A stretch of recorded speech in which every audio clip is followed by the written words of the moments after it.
So yeah, from my end, I'm gonna like start recording so you can kind of like get like the the interview the audience view of it, which looks fucking amazing. Yes, perfect. Oh, did you hear the enthusiasm in that fucking? Fucking. When you know it's good. Okay. How do I look? How's my makeup? That was a trick question because the makeup person never showed up today. Dang.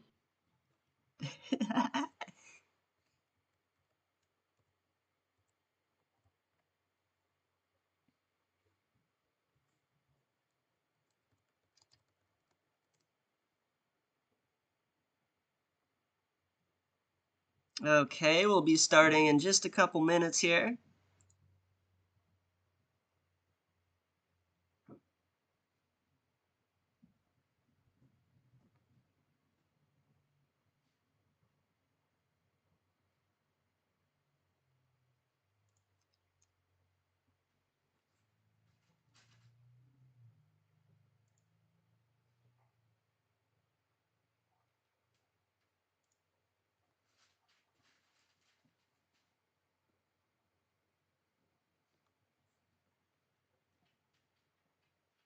You sound good on parcel. Check, check. Mic check. I got my Serena Ellis mic here. Checking my mic. Looking real graceful.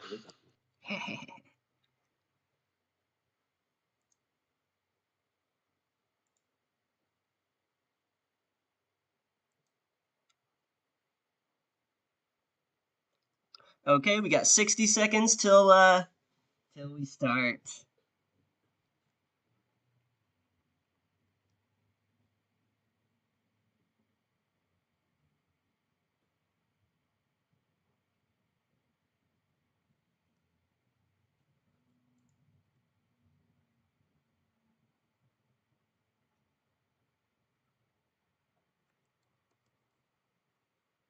Doc isn't echoing, but sinful and others are. Okay. Then that means I need to put on some headphones. So give me 1 second.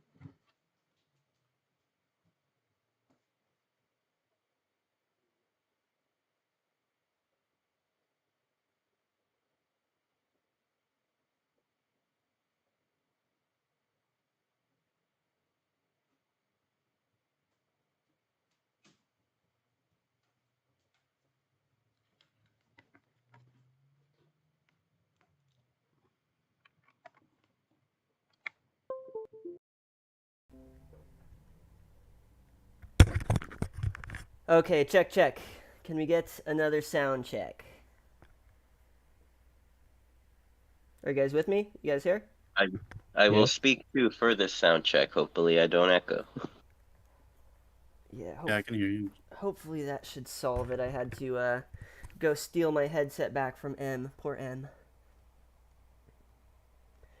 And as soon as we could get some confirmation that the echoes are gone, then we will light up the cameras. Yep, I'm listening.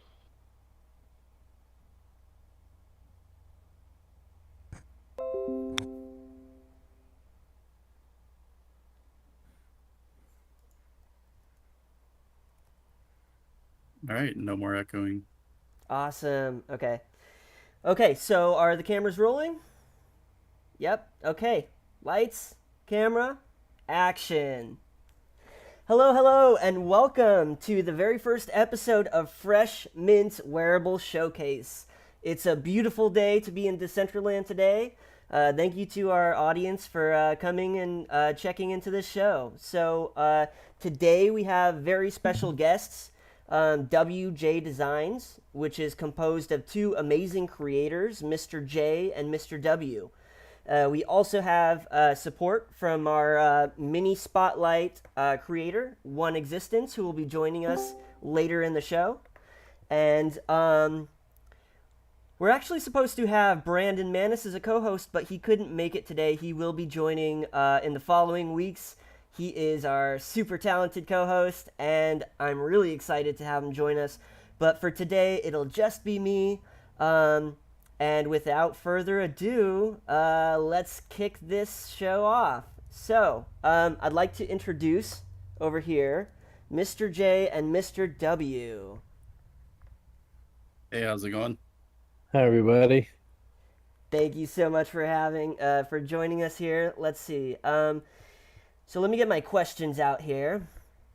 Let's jump right into it. So, tell us a little bit about yourself. What are your names? When did you arrive in DCL? And what made you interested in wearables? Well, W, you want to go first? Yeah, sure. So this is Mr. W. So we started just over a year ago in Decentraland. It started by just a conversation between me and Jay, discussing mana as an opportunity for investment. And uh, as we started doing our research, which I would recommend everybody do if you're going to invest in something, um, Jay discovered Decentraland and he called me. He's like, "Hey man, you gotta come check this out." Got into Decentraland. I was like, "What the hell is this? Like, are you playing a kid's game or what's going on, dude? Like, this looks so crazy." And he's like, "No, you got to see this, man." He's like, "There's people walking around looking all weird and just these strange, strange characters." So I came check it out, and yeah, he was absolutely right. There was a lot of weird stuff going on, and a lot of cool people, and a lot of parties and things were happening. So as we started getting into it, we started seeing some pretty cool stuff out there.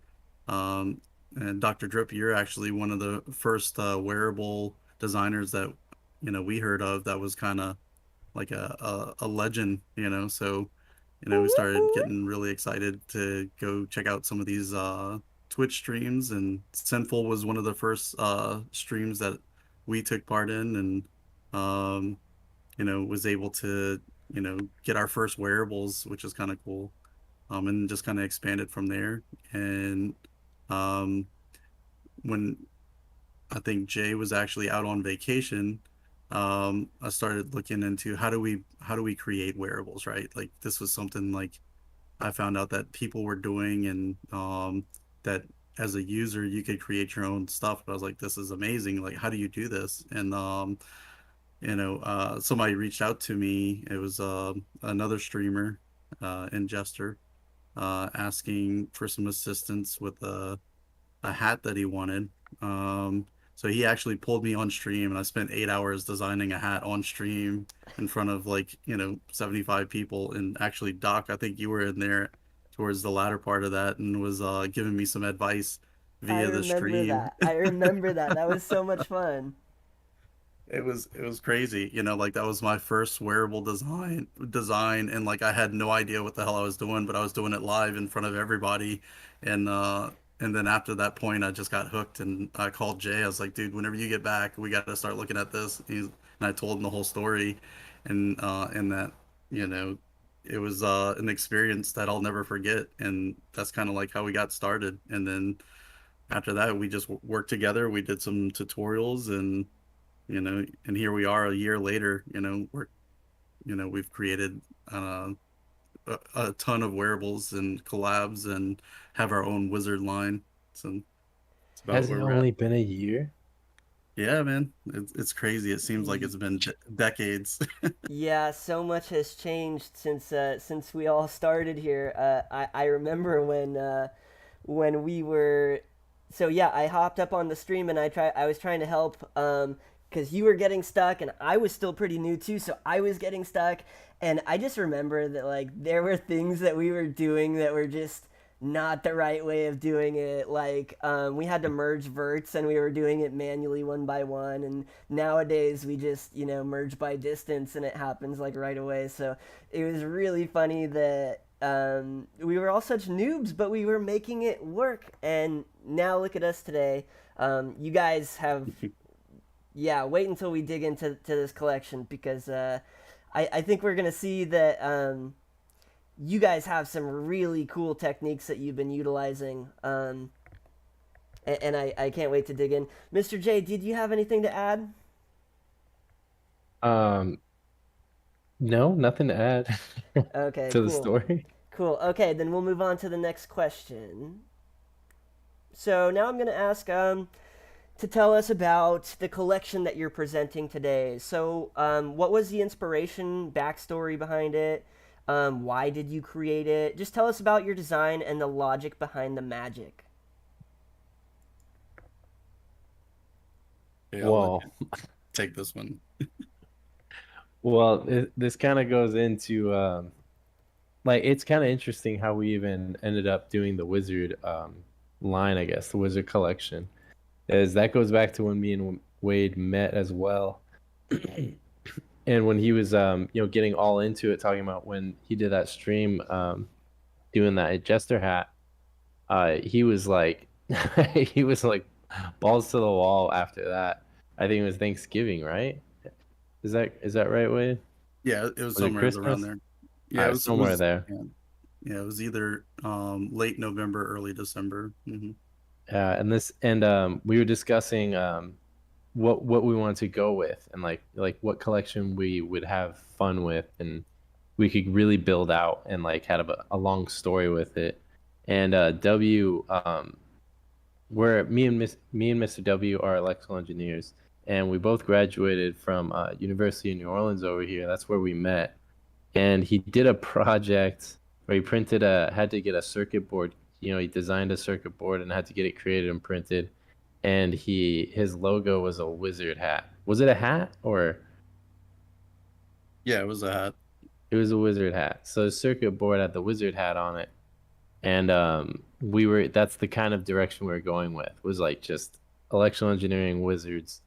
Like it's just I don't know, it's hard to explain really, but just like wizards and tech and all this stuff. But so we went with the wizard theme, and yeah, right out the gate Mr. W just went hard on that hat, and then we started collaborating and training, and it was just like a mad dash from there. um Yeah, and what was cool about it was like there was nobody else doing anything wizard, right? We were like the first ones to come out with a wizard line, at and that point, yeah. No. yeah, I had so to be it was that. I had Oh, to go be ahead. careful to type W first. I keep doing JW designs, and that's not it. I'm trying to look up. I want to find your Earth Wizard outfit actually. So it's no longer on the market. We actually burned that collection after we did an event. Um, we didn't want to saturate the market too much with the wizard line, so we initially came out with the wizards at like I think it was like 1,000 mint. Um, we soon realized like, hey, we're gonna do, 4 wizard lines. Do we really want to have, thousands of wizards out there, or do we want to kind of keep this a little bit more um exclusive, because it is a pretty cool line. And if we ever do add any additional like utilities to it, do we really want to have like thousands of these things out there? So we decided early on we were going to cut it back, and we did a burn event. So we only have like a couple hundred of the Earth Wizards out there. So the rest of them that were on the market, we winded up burning. That's amazing, and I'm looking it up on Polygon Scan. It looks like we've got 256 addresses that are a holder of the original Earth Wizard collection. That's pretty good. So you burned about 70. Well, wait, that's not 75%. I better watch my math here, because that just means 256 addresses are at least holding one piece.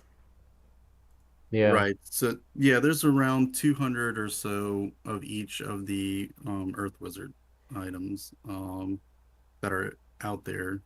And yeah, we did, like I said, we wanted to keep it a little bit more exclusive after we realized like how many total wizards we were going to come out with.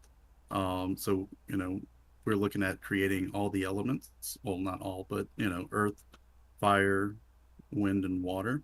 Not in that order, but those 4 elements was what our original thought process was on the design.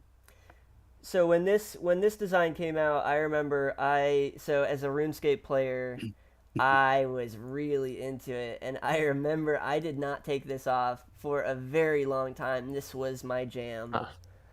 I remember that. Yeah, I Yeah. remember you mentioning RuneScape too. I forgot about that. So this set was a precursor, and then the collection that you're presenting today is the newer version, correct?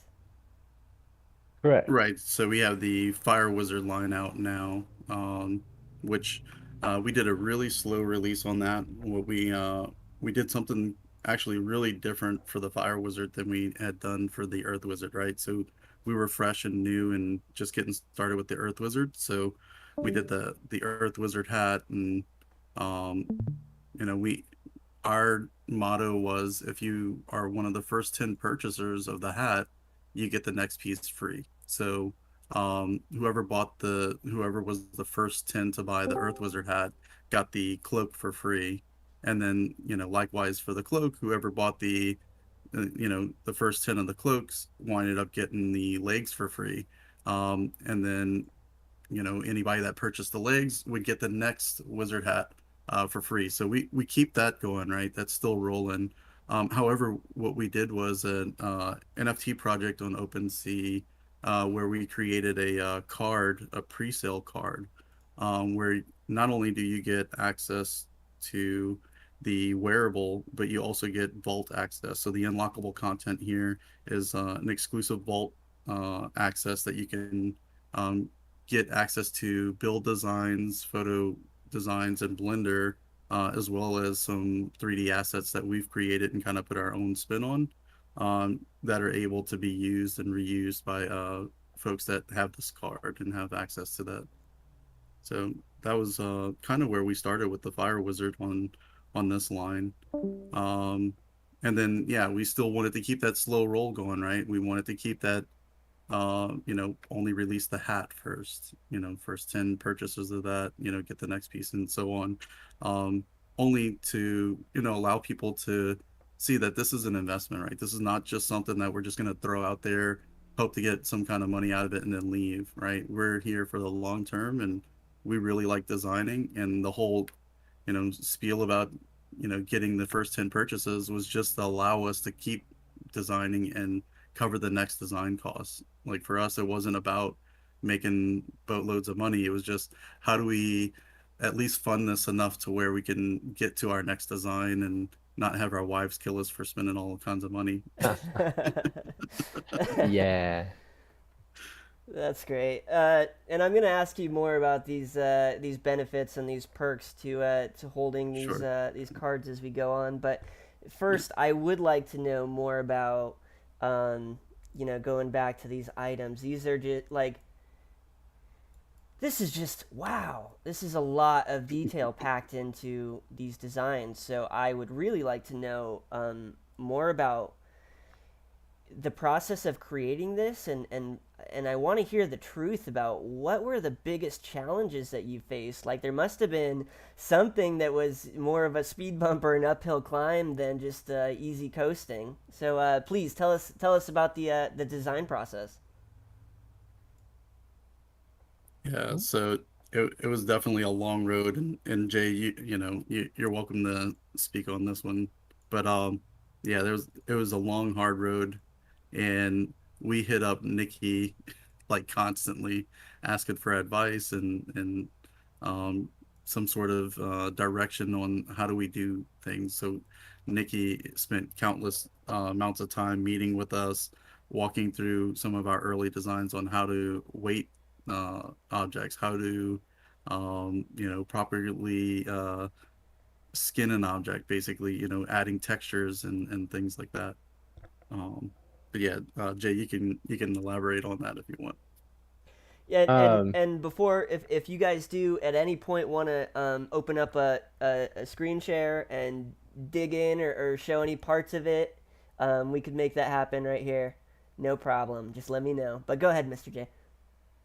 well, what I was gonna mention, like, what was kind of big about this one was, so we, after the Earth Wizard, it was kind of our first one. We did want to go way different with this, and the way we started was we actually designed the female avatar mesh, like a DCL model, like base model. You know what I mean? Mm-hmm. We designed both the bodies full so that we would have a better representation we could build off of first. And so we built the female and male avatars, and then built the fire wizards off of those avatars. So we have those, in our file bank, to use for later, which is great. And that kind of changed all of our pieces from there forward. Kind of just giving it its own kind of different body look, body shape, because the DCL armature just doesn't have it, man. I hate that armature so much. But yeah, so that was pretty big. That took a good amount of time in itself, was like designing the physique, because that is so hard with low poly. And going to one of your questions, like one of the hurdles, it definitely working with these low triangle limits. It's very challenging. And you Oh, can yeah. do as much as you can with baking or whatnot to add the detail, but I mean, blocky figures, you just can never not see it. You always see that like sharp edge or something. So it took a long time and a lot of work to just like hone down the armature or the physique so that it looked more natural in a game space. And to Jay's point too, is we didn't want the female to look like an afterthought, right? We wanted it to be Right. showcased appropriately. There was a lot of, when we first came in, it looked like a lot of the female designs were just kind of like an afterthought, because you had to have a female design in there in order to submit on some of the submittals. So we wanted to drive a distinct focus on the female character as well as the male character. So actually, when we divide some of the workload up, like we'll have each of us kind of work on one uh, gender, just to make sure that it's getting the attention that it needs, right? That we're not just like designing on one and then, okay, let's try and just make it work for the other character, right? We wanted to be something that was cared for and looked at as something that's equally important. Now, I do remember that you guys actually spent quite a bit of time on this. Do you have an estimate of, how many hours or maybe even how many months you guys sat on this before pumping it out? Too I've many. never even thought of that, but it's got to be disgusting. Yeah, we spend at least a month or better going back and forth with different designs and um, you know bouncing ideas off of each other and making sure that we come out with something that's kind of unique from something that we had before. Every design that we've done, we've kind of enhanced ourselves a little bit, and not just the design, but also the process, like learning how to do different techniques and creating better products. As we progressed, you can kind of see that progression in our products, but it takes countless hours, to be honest. I mean, we spend on average about a month or better for each piece.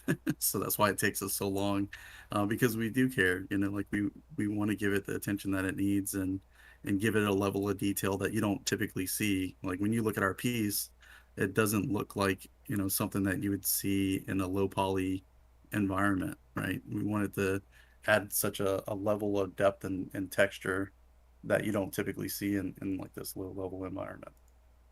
We're trying to flex out every ounce of detail we can. And I'm sure we annoys the curators sometimes. I see Yannicus and Nikki just joined. I saw in the chat. I'm sure we give Yannicus a headache, so I apologize for that. Well, that's great that he's here now to hear the apologies.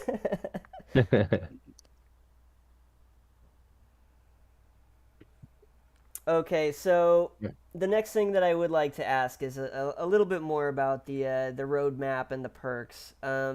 You did mention that there were some additional assets that holders gain access to. You also mentioned that there are additional perks to being the first to buy into these collections. Can you tell us more about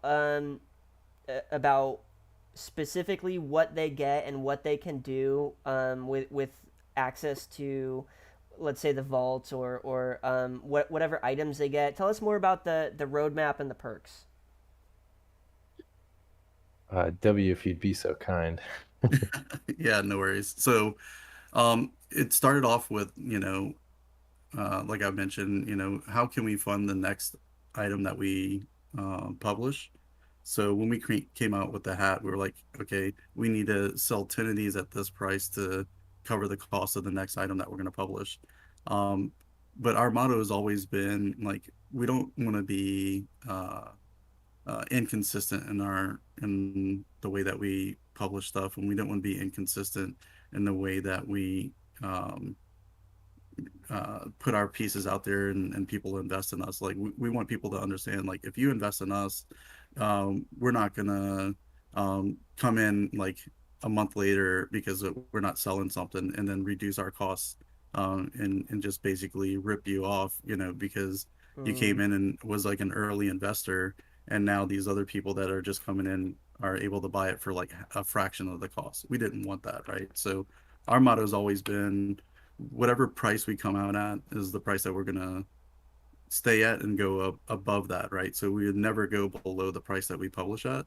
And then the other part of it was if you were an early investor in us, we wanted to give you some sort of perk as well. So, our thought of, how do we add some sort of utility to our items was let's give them something for free, let's give them the next piece that we publish for free. So if you're one of the first 10 to buy, uh, an object from us, like you're actually getting two items for the cost of one, basically, um, for being an early investor in us. So you're going to have immediate incentive, not just for being an earlier purchaser, but also um, the other part of that is uh, you're gonna have a good investment, right?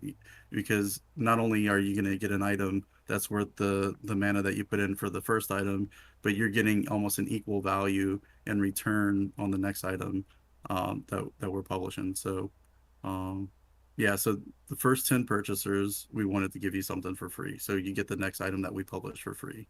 Um, Now, when it came to the Fire Wizard and the Fire Wizard card, that's on OpenSea.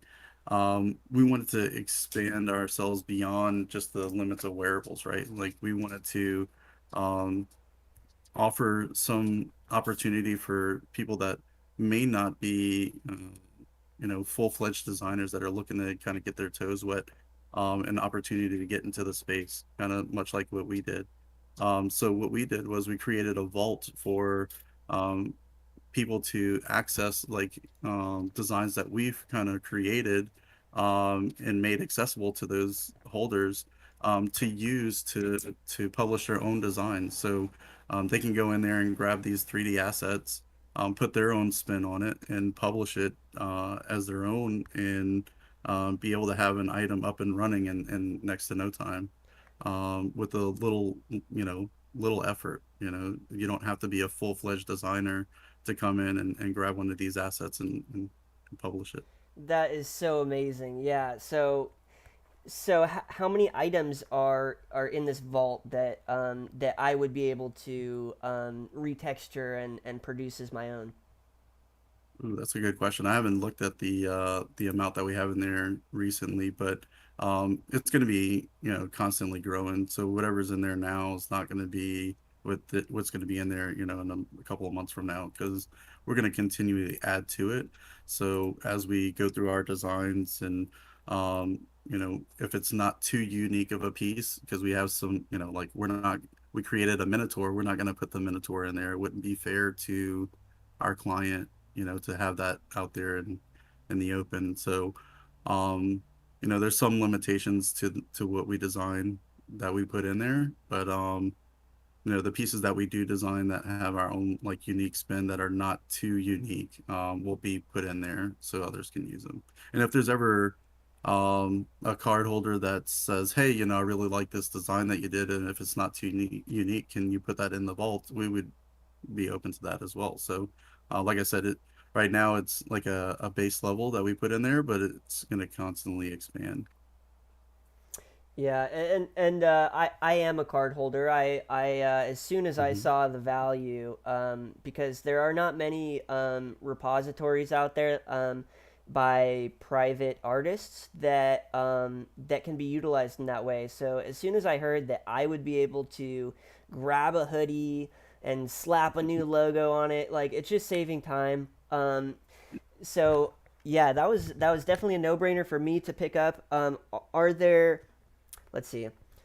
There are. I remember there are additional assets in there as well. Like, I'm looking at this picture here, and I know that Oh there's yeah. a scene included where it's got the space environment background and some emissives, and you can literally just Okay. load. I could put my little character in here with my outfit and have kind of a space background, which was really amazing. So I Yeah, know there's other assets in there too. that's Um, right. but my other question is, I remember reading that there are some terms in there like either you guys do need to be mentioned that you created the item, or maybe I think it says that your logo needs to be incorporated. Am I getting that right? Actually, we don't want you to use our logo if it's your design, right? So, Okay. like, imagine you going out and buying, I always reference this, right? You go out, you buy a pair of Nikes. If you spray paint it some weird colors and draw on it, that's not a true Nike design, right? So, not Um. comparing WJ to Nikes, but I'm just saying, like, if you take one of our designs and you revamp it, that's your design. You should have the credit for that, right? We just give you something as a base to start with. Even if you kept it in the same form that it's in and just, added your own textures, that's fine too. But this is now your design, right? You should own that. Like, you should claim that as your design. We don't need to have any credits on that, right? Um, we don't need to have our logos on that. For us, our logo is very sacred. We only put that logo on something that we've touched and designed. So if you see a WJ logo in a market, that's something that me and Jay put our hands on, right? And that's something sacred to us. So if you get a WJ item, it's a true WJ design. That's a beautiful way of putting it, and it's funny. That reminds me of Joel Zimmerman, Dead Mouse. Sinful's gonna like this one, but Dead Mouse had bought a Ferrari and wrapped it with the Neon Cat. Shout out to Neon Cat is in this community actually, but yeah, he wrapped it Neon Cat and put a custom logo on it, emblem on it that said Ferrari, like a cat, and Ferrari didn't Nice. like that. They sent a cease and desist, Clever. and so What? he got rid of that car and he said he's never getting a Ferrari again. Um, Wow. that's what that reminds me of. It was a little sad because they were, yeah, they snuffed the creativity right out of right out of Joel's creation. But I guess cars is different than wearables. But um, so my next question, and you guys actually mentioned something that I do want to point out. The next question is about pricing and marketing strategies. And before I ask the questions, I do want to mention that I really appreciate what you said about never reducing prices. I know I'm looking at Canessa out there.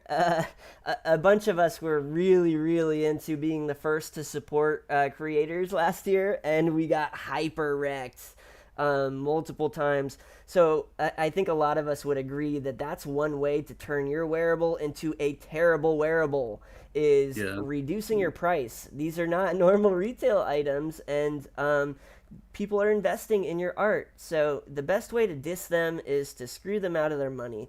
Nobody likes that. So I just wanted to point that out. I really respect that.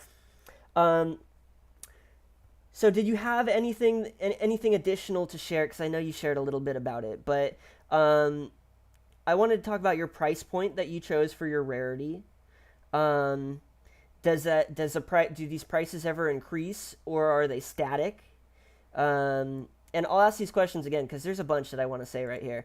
Um, I want to talk about Yeah. how these prices relate to the current market in comparison to competitors' pricing and the cost of mana. And then I want to talk about what marketing techniques you implemented: graphics, posters, tweets, Discord, in-game shilling. Any secrets that you guys might have that that could give some inspiration and help maybe new creators or repeat creators on their next collection. So again, I'll go back and rephrase these questions. What price point did you choose for your rarity, and does it ever move?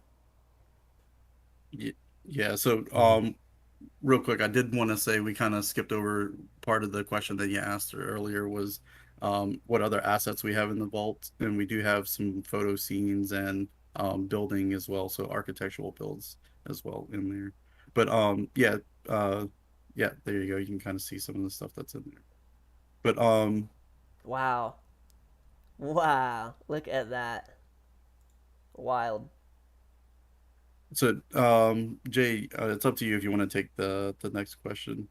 I know I've been Which kind one? of hogging the mic as far as like our price point and does it ever stay static or what is our plan with our pricing? Well, that was like that kind of goes hand in hand with what W was saying before of how we like to keep our projects rolling like forward. We're not looking for like a really big return here. And so when we were discussing like our price points, we wanted it to be something affordable, but something that at least reflected the work and quality that went into it. And if every, I mean, with every piece, if it sold, is kind of what we were calculating our sales to, which is interesting because even with 1,000 mint kind of collection, back then when we were new, you know, kind of calculate it's like, okay, we sell 1,000 at this price, we get this much, and you're like, oh, yay, that's good, that's a lot of money. And I mean, it sounds good on paper, but um, we had to like really watch the market. I'm a trader. I know me and Sin have talked stocks a bit before in crypto, and I analyzed the market, and we were trying to see a price that would be affordable and fair. So we kind of wanted it always just to be around $5 to $20 US dollar, and that's generally where we landed. And then so when what W said earlier from as well as when we scale, we enter at like our floor price, just like any other collectible, because it's I think people tend to think try to treat their wearables like a crypto chart or something like up and down Hmm. or move with the market. But it's not. It's you know, it's a piece of art, really. Like just like a painting you get off the street. Like you know, someone notable if they created something, it should never degrade in value. It should always just go up over time and over achievements and different things that happen in the space. So we will always just want to enter at that fair price and then give people that chance, early supporters to get the pieces they wanted fairly and hold on to it and hopefully have them grow in value down the road as our project expands. That's very well put. So I'd like to kind of switch gears and start talking about the marketing, because marketing is so difficult. Yes. It could be as simple as posting a tweet that maybe nobody's gonna see. So it does take a little bit of know-how, but also just perseverance. Staying with it. So do you guys have any anything that you could share about your experience in trying to market this item, trying to market your items in the past? Did you find any really cool secrets that brought you either a little bit of success or maybe a lot of success? And the goal here is to really give some insights to other creators here. So what do you have to say about your marketing techniques? Yeah, so early on we kept getting reached out by a lot of folks, right? You know, that they wanted to collab with us and one of the things that worked out for us was there was a collaboration with a an actual event that came out and it was the Magical Gathering, and it was happening at the True Band Room. And it was a direct tie, you know, for us because it was, you know, mythical and it had this feature to it that was much like our designs. You know, it was fantasy based and it had the elemental factors to it, you know, and it was something that was easier for us to kind of work with, you know, to release some of our wearables. So that was a big part of what we did as far as like being able to get ourselves out there. We didn't do a lot of independent marketing. That's something that we actually lack, admittedly. And Doc, you and I kind of talked about that a few times. We don't market ourselves enough, and we kind of tied ourselves to an event that was happening in Decentraland. So we would show up to this event. The event would take place. We would announce any of our new wearables that were coming out and things like that. However, things kind of started to die down with that event, and then we started to recognize towards the end of the event, people immediately associate WJ Designs to this magical gathering when they're actually two separate entities. It was just a platform for us to express our work at, but they weren't one and of the same, right? So as things kind of started to die out with that event, we started to lose some of our abilities to market ourselves out, just through events and things like that. So that's when you and I, Doc, had a couple of conversations like, how do we market ourselves in a way that's not like just grossly shilling, right? But also put ourselves out there to where people know about us and people see what we can do and see our products, right? A lot of a lot of the people that approach us is for collaborations. That's not about, how do I get your items that you've created. So I think we've gotten ourselves out there in the market as far as like creators, but not so much as, um, our own project with the wizard design. There's a, a tight following of people that, constantly purchase our items, but there's not like a influx of new people going out and like grabbing our items because we don't do a really good job of putting ourselves out there, in that type of environment with our marketing. Things like this, though, hopefully will help that, right? Let people know what we are, who we are, like why we're doing this, and yeah, at least create some sort of awareness of our wearables. Right, and to be fair, I mean, there was a time. I mean, we come from a time where people were just all you had to do was make it to the new wearables section of the homepage, and they would just fly off the shelf. And that's not so much something that happens in this current state of the market. So Very yeah, we true. do have some serious challenges in getting the word out on these items. Um, so this was actually the event where you guys re you took over the rocking unicorn and revamped it entirely to make it super magical. And I can't stop looking at these pictures. I'm sorry, I'm just my pupils are like super dilated. Just look at these emissions. Wow, I'm Yes. obsessed. So this is actually a great initiative too. So you reached out to one of the most popular event platforms, and you partnered with someone that was already having an event there. So that's kind of what you were saying. That's right. Um, you kind of They partnered with them, and then their event kind of went its own way, and so you guys were left with nothing. Is that what happened? Um, Yeah. I mean that makes it How sound do really Oh, negative. yeah, I was gonna say, how do we turn that into a positive, right? Because I don't want to openly say, yeah, it was like we had to separate ourselves from it, but there was some real life events that took place that hindered the ability of the event to continue on. Right, Um, something that was and not in your right. control.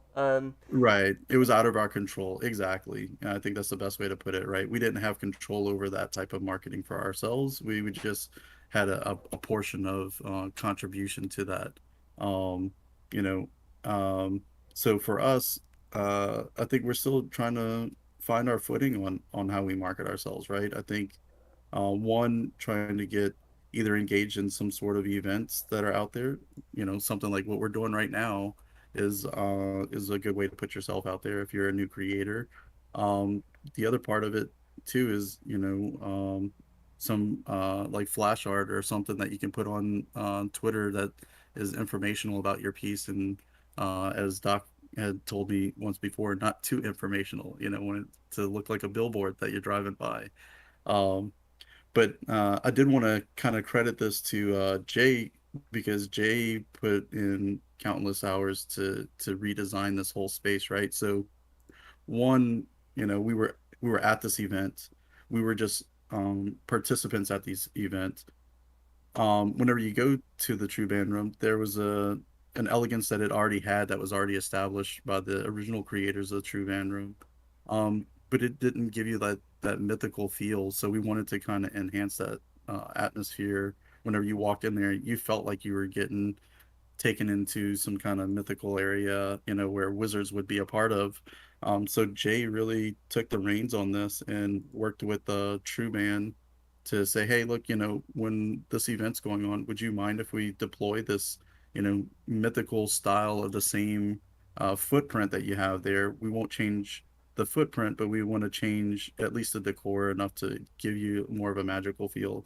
And they were very open to the idea, and uh, Jay, you could probably speak more on that, but uh, Yeah, credit they to Jay loved on it. this one. Yeah. I love the lanterns out front. They're magical crystals. That's just so creative. Yeah, Um, thank you. so you guys mentioned that the it's a thin line between a soft chill and a hard chill, and personally, I like to walk that line. I don't mind getting some shills out there. But I have found that there is a difference, and there is a time and a place. You can't be walking into other people's private events and just start dropping advertisements. But then at the same time, like, a soft chill is totally appropriate. Now, what's the difference? A soft chill might not be, it might not look like you're holding a billboard. You might just show up wearing the item. That's a soft chill. You might open up a conversation with someone there and say, hey, I really like what you're wearing. And they say, hey, I really like what you're wearing. And you say, thanks, I just made it. It's my new Fire Wizard collection. That's technically a soft chill. So there's creative ways of getting the word out in a way that's not going to be looked at as perverse or selling, or Oh yeah, yeah. there's a There's a right respectful and a way. wrong way. Right. There's a right and there's a wrong way. Like one of the things that I learned is, and actually Sinful was a good case for this, was stream etiquette. Like I was very new to being a participant in streams, and I used to bug the hell out of Sinful with just like random shit, and it got to the point to where like Sinful was like, "Hey man, I like you, but you got to chill," kind of response. And that made me realize, like, yeah, what I am doing is probably not appropriate, like coming into his place, and like, he's talking about something, and then I rudely interrupt and talk about something that I want to talk about, right? And put myself out there. And Sinful did it in a respectful way, and me and him have become respectful of each other for that reason. And it taught me a lesson, right? You don't go into somebody's space and immediately just start blasting your stuff out there, right? That's a very much wrong way to do things. Um, what you want to do is you want to participate in that environment, and if the conversation comes up like, "Hey, is there anything new out there?" or "Hey, what's going on, Mr. W? Like, have y'all put anything else out there?" And that opens up the opportunity for you to start shilling your project. Or if you're in a space for a long duration, and you've been there for a while, you might have like a mutual respect with a streamer or otherwise, to say like, hey, whenever you come in here, I want to know about your new items. Like, I know Roach Killer, anytime I go into his space, he's like, dude, if you got something new, tell me right away. Like, let me know, because I'm interested in your projects. I want to have other people aware of your projects, so it's just a matter of knowing your space that you're in, and respecting the people that are in there, and having an understanding with the person that's orchestrating that space, to be aware, I guess, is probably the biggest thing, like, you know Absolutely. Yeah, it's all about communication. It's all about mm, establishing relationships. Because yeah. sometimes shilling is highly appropriate. Sometimes it's welcome. Like, for instance, on this show, this is all about shilling. This is a place for it. It's welcome here. Um, but yeah, it's out there, out in Decentraland. You got to be careful sometimes. But on the other hand, there are instances where it is okay to hard chill, and sometimes it may have been demonized a little too much, so people might not feel comfortable. Like for instance, when I create a new item, I go to Wondermine and I tell people about it. Because Wondermine is it is a private play to earn game, but it is also the number one community space where we all share. So, and that's just my personal view. If the Wondermine staff had said, you know what, Doc, we see you shilling out there a lot, and we'd really prefer if you didn't, then I would abide by that. But I do think that public spaces like that, it's appropriate. I don't stand there and shill for extended periods of time. But yeah, once a day, I won't mind dropping an ad about my newest collection that came out. Other public spaces, obviously Genesis Plaza, when that's a place. I know it hasn't been lately. And sometimes I don't even mind going to the poker tables. Those guys got to spend their ice on. A lot of them want to buy some stuff so they don't look like complete plebs playing poker. You're just being a little eye candy over there, just strutting about. Yep, yeah. Being an arm candy at the table, as they call it. Yeah, Jay used to be in the Wonder Mines quite often. So, like, he would always get approached, like, "Hey, man, where'd you get that piece?" or something to that nature, right? Or I would go Hmm. park my character out there sometimes if I created something that I want people to see. So, very much like what you're saying, it's an open space for people to chill. It's not like a private event or somebody's private stream, where you're going in and just like blasting your stuff, right? So I think that's a very respectful way to do that. And yeah, a lot of those peoples are tied to the tables, playing poker. So I think it's very appropriate that they get some sort of exposure while they're playing, right? That they might not normally see. So I think I that's also agree. a good case. Let Hmm. them watch.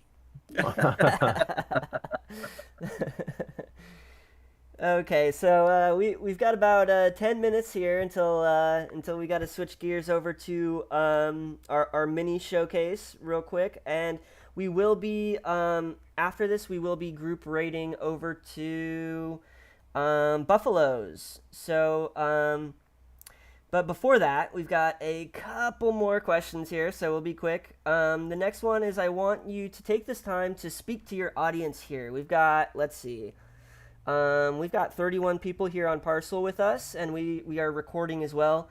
So if you have any questions for the live audience or your supporters, whether they want to, respond to them in the chat or reach out to you on social media later, do you guys want to prod the audience and ask them, is there anything that you want input or questions or maybe their opinion or feedback on anything? Is there anything that you want to say to the audience today? Jay, I'll let you go first, and then I'll jump in Oh after. no.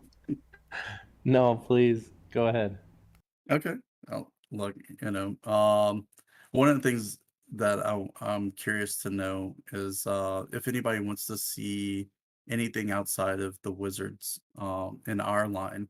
Like we have our own personal line, right, that we do for ourselves, which is the Wizards, but we want to expand from that, right? We want to add some additional content, and I think Jay kind of hit on that during Halloween, like when we created the creepy girl and the creepy emote, right? So we have the ability to put other content out there for ourselves. So we're just curious if there is any content that you want to see from us. And if there is, feel free to direct message me or Jay, or even hit us on Twitter. However, just let us know like what you want to see. We'll consider it, because we are looking to expand ourselves from the wizard line. We have two more wizards to release. We got, if y'all didn't know, the water wizard's coming out next. And then after that's going to be the wind wizard. So we got two more wizards already, lined up that we're working on. But outside of that, we have the option to work on other content in between and put some other stuff out there. So just let us know if there's something else you want to see. Um, so that was the question to y'all. The other part though is I want to say, it's been great being a part of this community. Like we've had a lot of Mhm. collaborations. And when you mentioned the poker tables, we've had collaborations with a lot of poker players like Snad and Mr. Forbets, and um, there was a couple others that came to us. Sorry if I don't mention your name, but we've had some collaborations with poker players that's come to us to create their wearables, and um, it's been a great experience for us. We just say, right now we've kind of been really focused on our own projects and very exclusive clients. But feel free to still reach out to us if there's a collaboration effort that you need somebody to work on. We can consider it, and if we don't have the time for it, we'll be straight up and let you know. Um, but there was one other thing I wanted to mention too. I forgot to hit this whenever we talked about the NFT project. We're gonna make some more pre-sale cards. I think there's only 2 left for the Vault Access for the Fire Wizard, if they haven't already sold out. Um, we're gonna create 3 additional cards. We're actually gonna back create a Earth Wizard one. We'll see what kind of perks we add to that if there's no Earth Wizard items left to divvy out. But you'll still get that vault access with the Earth Wizard card. But with that too, like we have a card holder that just wasn't sure how to use the items in the vault, so they reached out to us. We did a private session with them to walk them through from point A to point B, and they were able to record the session for themselves. So like if you are a new creator and you're looking to get into the space, it's a very low cost way to do that. And even if you're not a card holder and you need some help designing something, we've had people reach out to us like we did for Nikki. Like early on, we hit Nikki Fuego up all the time to get information. Like, how do we do this? We're open to help people. Like, we want to see more creators out there. We know that it's a large learning curve to get into this space. If you need some help, just let us know. We can try and work with you and help you out. But um, and just kind of go from there. Beautiful, awesome, and I'm looking at your Drawfo page over here. I see that on the Drawfo page you've got a link to your portfolio site, and on that portfolio site is WJ Vault Access. So I noticed that's where the cards are in case anybody's thinking about purchasing this vault. Um, it looks like none of them are currently for sale though, so they might have to make an offer. What's the current sale price? Let's see. Point one. Point one. Yes, they just went off sale, so we're gonna be putting them back on sale. Awesome. Cool. Okay. And so the very last question I have, and we'll be real quick, is tell us what you're up to next. This is your big shill. Hit me with the big shill. What are your future plans as artists and creators? What are your goals? And what do you have scheduled? Well, our very most immediate projects are gonna be the Wizard, and like W said, we have next coming out is gonna be Water Wizard, which we're already kind of having a lot of fun with that. It's we're gonna make it a little unique, and it's still gonna be a wizard, but different. So down the immediate roadmap we have so water and then wind is next, and I know I might as well just refresh this, W, honestly. The the theme, or should I not? Yeah, you could talk about the theme a little bit. I mean, this is pretty exclusive here, so we can divulge a little bit to the folks Okay. that showed up. Okay. Well, it's just with I actually don't even know if Sinful remembers, but our Wind Wizard, the final theme was going to be Mew themed. So it's a wind elemental wizard, but it's going to have kind of an anime little feel to it, maybe like cat ears, and it's going to be kind of Mew themed, Mew colors, and that's going to be a pretty cool collaboration. I'm really excited for that one as well. Yeah, we'll call it the sinful inspired, right? So, if y'all didn't know, like the fire wizard was Nikki inspired. She's the fire queen. so it was appropriate to have the fire wizard kind Nice. of, as an homage to Nikki, and then the water wizard that's coming out next. There's a little homage to Shelly in there, and we have a theme with the water wizards that's quite different from any other wizard design that we've done, in the sense that it'll look, the silhouette will be different. Let's just say that, like, quite different. And then, as Jay mentioned, the Wind Wizard will be, sinful inspired, and very much um, cat like in some ways. So Very Amazing. PR way to put it. Very cat-like Amazing. in I some cannot ways. wait. You guys have been killing it with the wizards, and yeah, I think we need more. I think we definitely need more. So I'm excited for that. Is there anything else? Thank you, everyone. Everyone in the crowd. There's so many of you. I don't want to call everyone's name out, but I see you all. I'm really happy you guys are here. yeah, I was also gonna mention, I don't think all the legs, all the first 10 legs have sold. So if there's still room for the first 10 purchasers in the legs, I'd say you might want to snatch that, because you'll be the first one to get one of the water wizard hats. So just putting that out there. There's 8 more slots available to be an early purchaser on the legs, and you'll be one of the first to receive the water wizard hat when they release. Beautiful. And they're currently valued at $3.74 USD. That's 12 mana. Amazing. Love it. Okay. See? Attainable. Obtainable, absolutely. Affordable. Okay, thank you so much, you guys. This has been such a pleasure. You guys are welcome back anytime. But now we're gonna take a quick little switch gears, and we are going to talk to our mini spotlight. Our mini spotlight showcase is where normally 1 to 3 creators will join us and share 2 to 5 minutes of an older item that they launched in the past. So today, joining us, we have One Existence, and we were expecting a few more, but since it's brand new, I'll actually jump up and share one of my items too. But so I would like to invite One Existence to join us on stage. Oh, thank you. Thank you. Yeah, come on Back to up. being Come on up. nervous again. Help them up. There we go. So, One Existence, you're going to be sharing your item that you created, and all of these items are featured on the screen behind me. They are available for purchase.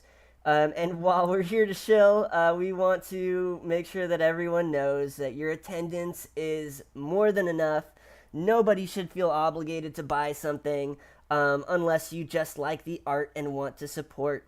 With that being said, these items are available for purchase right here in game. You can do it right now. So with that being said, One Existence, please tell us about your item. All right. Thank you so much for having me. It's honor to be here on the very first episode of Fresh Mint, and to be with to follow some couple great creators, like, as I'm gonna call them, the Mr. Men in Black wizards. uh, anyway, so my wearable is this hoodie I have on. It's RGB and changes color with your hair. I designed it, and Hiroto Kai created it. That was an honor to work with him. He's a legend from what I hear. He's been around for quite a while, and then disappeared for a little bit. And when he came back, I had the opportunity to work with him. But the symbol I have on the front, I did some researching. A lot of people talked about community in Decentraland, and so I wanted to try to do something in that regards. And what I found was the NT symbol which comes out of Ghana, and it stands for a community coming together to resolve conflict. So I thought that was pretty cool. And on top of it, I added a white jasmine, which the 5 petals of the white jasmine represent compassion, selflessness, patience, modesty, and integrity, which I felt went very well with the community symbol. And then I threw them both on top of the Decentraland pyramids to represent the Decentraland community. But yeah, that's about it. Originally it started at price of pi. I wanted to do something kind of odd and different, try to make it stand out. But I have since increased the price up to 7 mana right now. And after listening to your previous guests, I kind of wish I had changed my mind about it's a rare. I kind of wish I hadn't gone quite so high. So I may be considering burning some as well. And that is it. Thank you. Cool. Thank you so much for sharing that. That's a really beautiful story. I didn't realize that there was so much depth to the symbolism in this design.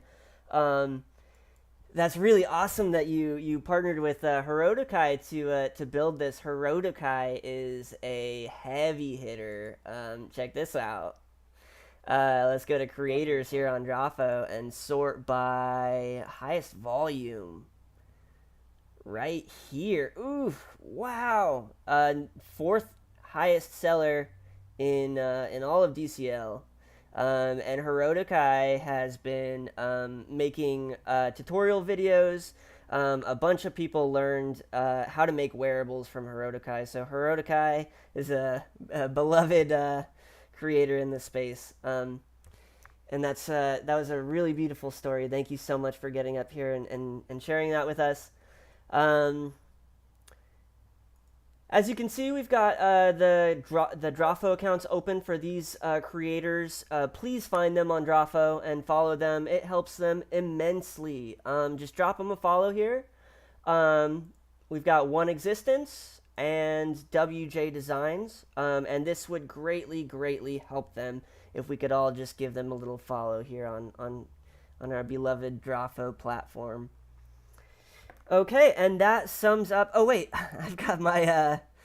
let me go over these real quick. I've got up here on the screen, we've got Slouch Beanie, and also I wanted to show off the video camera person, which was made by Brandon.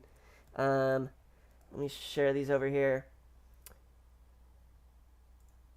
So the Slouch Beanie was one that I created recently, and it was an item that was given out to backpack holders, and the remainders went on sale for 20 mana. There's 12 left, and as soon as we sell all 12, I will publish an RGB variant, which looks really awesome.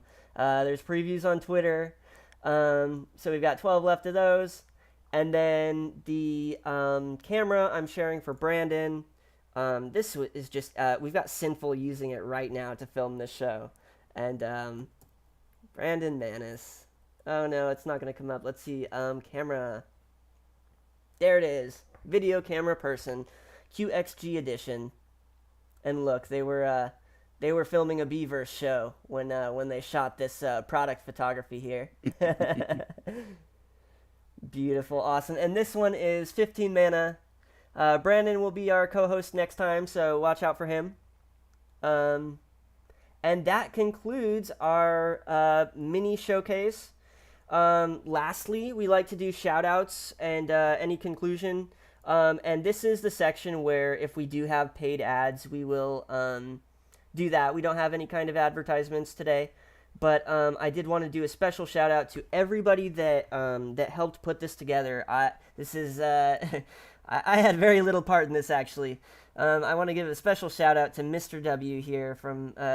WJ Designs for putting this entire build together. It's a really cool feel that we have here, and it's fitting the vibe perfectly. So huge shout out for that. Shout out to Nikki Fuego for providing SDK support. I did the SDK on this, and I definitely had a lot of help from Nikki.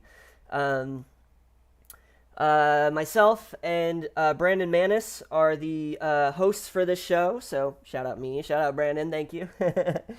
Shout out to Sinful for being the stream provider and also recording the show so that all of these brands can have this presentation to show friends, family, colleagues, Web3, just you can download it, you can just share it. This is for you. And I'd also like to shout out Artreyu for donating the parcel. This parcel is owned by Artreyu, and Artreyu wanted to let us use this for this purpose. It was really, really nice. So thank you so much. And a lot of these members are all contributors to CBD. CBD is a Discord we're all in right now. If you're not in it, go ahead and join up, but I'm sure most of us are part of CBD. It's a really amazing community that's just here to give the community a platform for whatever we're going to be doing. So that's all we got. Thank you so much, everyone, for showing up for the first show. I think this was really amazing. Looking forward to more. If you want to come on this show, you can. There is no fee. We waived the 10 Ethereum fee that we were gonna... I'm just kidding. There is not going to be a fee, but it is free. All you have to do is go to freshmint.ws. That's as in Fresh Mint Wearable Showcase. And we've got all kinds of information here. You can even view the questions that I asked here. They're all here, so you won't be put on the spot. And you come down to the bottom or click reserve interview up here, and it will bring you to the open calendar button. Click that button and it brings up the calendar where you can open it up and see the main interview next week. We've got Miguel Amargo from Voxboards. And we have 3 spaces available for if anyone wants to do the mini interview. You saw it's just a quick show and tell of an item. It does not need to be a new item. All are welcome. But go ahead and grab these spots. You do not need to connect your wallet. You do not need to create an account. All you got to do is, I'm already logged in here, so it's not asking for a name. But you put your creator name, you link to your item that you're going to be sharing, and you basically say real quick, what you plan on sharing about it, and you click book. If there's a mistake, if you type the wrong name, oops, you can't cancel it unless you come in our Discord in the CBD Fresh Mint Discord or PM me and let me know. I'll make adjustments. The reason it's set up this way is ease of use. We didn't want to go too complicated with this. But yes, you can reserve the spot right now. It does not need to be approved. All are welcome. So that's how we're going to be taking slots. And that's it. That's all we've got. So thank you so much. After this, we are going to be hopping over to Bufalo Saloon. I know there's 14 people over there on Parcel. Go ahead and press X, and you'll see places. And it's actually right below the Fresh Mint Showcase. So we will be hopping over there, and we will be partying it up. Thank you, everyone. This has been so amazing. I'll allow everyone else to say goodbye here before we close it out. I was going to say thank you to Doc for putting this together. I think this is a great community event. I'm glad to even be a part of it, and to be on the opening of this has just been great. So I appreciate the invite, and I appreciate you allowing us to be a part of something that's going to be so great. Yes, thank you so much. This was really great to be a part of. I totally agree. And I really love the how the space came out. Honestly, seeing everyone here now, it looks really cool. So thank you, everyone. Appreciate it. An existence? Oh, thank you again so much for letting me be here, be a part of this. It's truly is an honor. Great show, everyone. Thank you so much. Excellent. It's my pleasure. Thank you so much for participating and sharing your items and also inspiration to others. The whole point is to inspire others to create and keep the good vibes going. So I hope that everyone has an amazing week. I hope you get out there and create a new item or maybe just start putting your ideas together. Thank you so much. And that's all we have for today. Bye, everyone.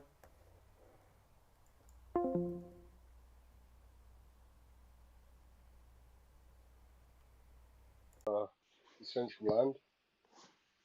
We've got Buck Wild on the vinyls at DG on the 10th, and then on the 14th, and then on the 15th, we got our third honking tonking line dance lesson at the saloon. It is a lot of fun, I think. It seems to be going really well. On the 17th, we got futuristic Western music. But I think we're going to come back to this because it's more information coming up. On the 20th, there's a new event we're doing, the Wild Europa at the Saloon, with our team member Ken Carter, who's meant to be here, but I don't think he is at the moment in space.